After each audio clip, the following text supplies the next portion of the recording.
Hello বন্ধুরা, সবাই চলে আসুন। আমি সঞ্চয়িতা আপনাদের জন্য নিয়ে এসেছি আরেকটি নতুন ভিডিও।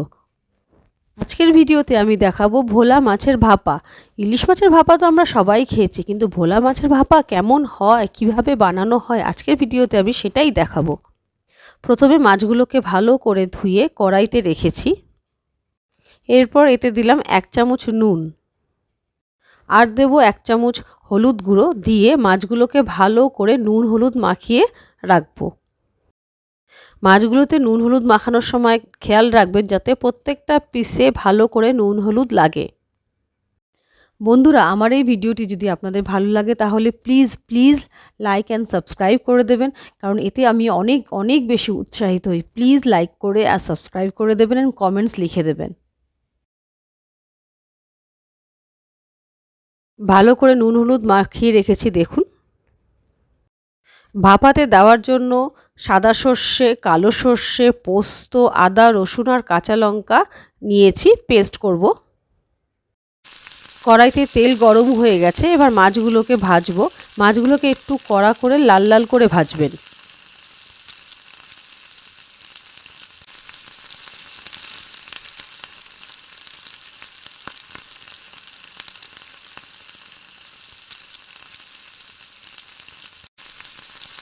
একটা সাইড মোটামুটি ভাজা হয়েছে, এবার উল্টো সাইডে ভাজবো।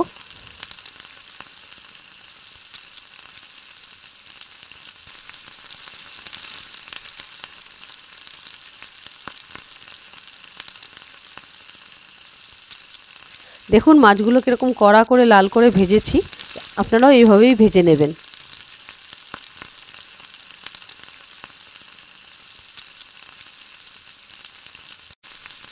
মাছগুলো ভাজা হয়ে গেছে, এবার উঠিয়ে রাখছি।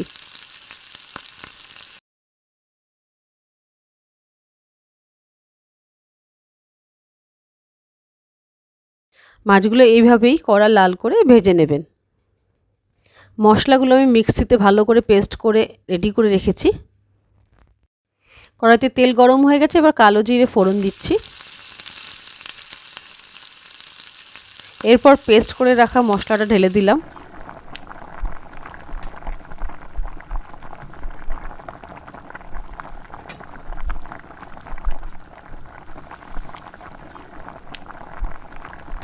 এটা কিন্তু বেশ খানিকক্ষণ ফোটাতে হবে। ফোটার সময় এতে দেব 1 চামচ লবণ, আপনারা আপনাদের স্বাদ মতো দিতে পারেন। 1 চামচ হলুদ গুঁড়ো দিলাম, দিয়ে এটাকে ভালো করে নাড়াচাড়া করতে হবে।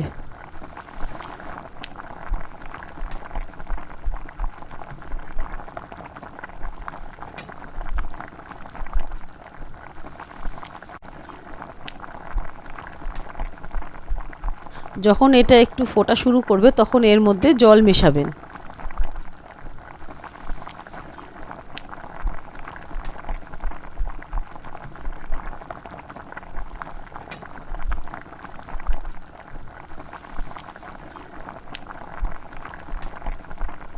এবার এটা ঢাকা দিয়ে দেবো, ঢাকা দিয়ে ফোটাবো।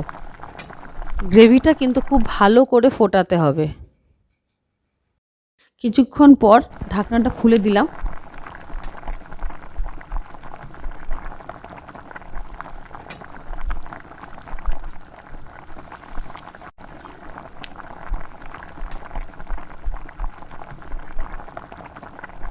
গ্রেভিটা প্রায় ফুটে গেছে, এবার মাছগুলোকে এর মধ্যে দিয়ে দেবো।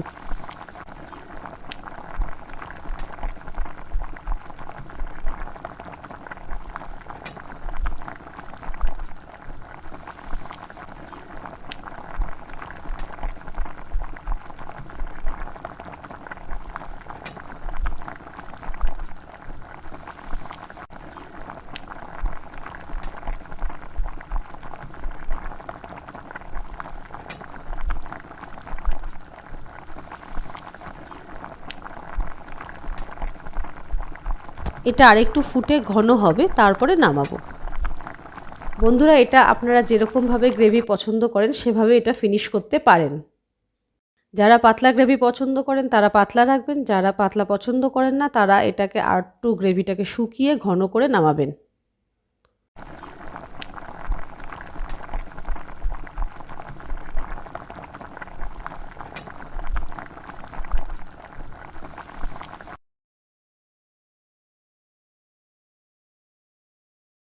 ভাপা রান্না কমপ্লিট।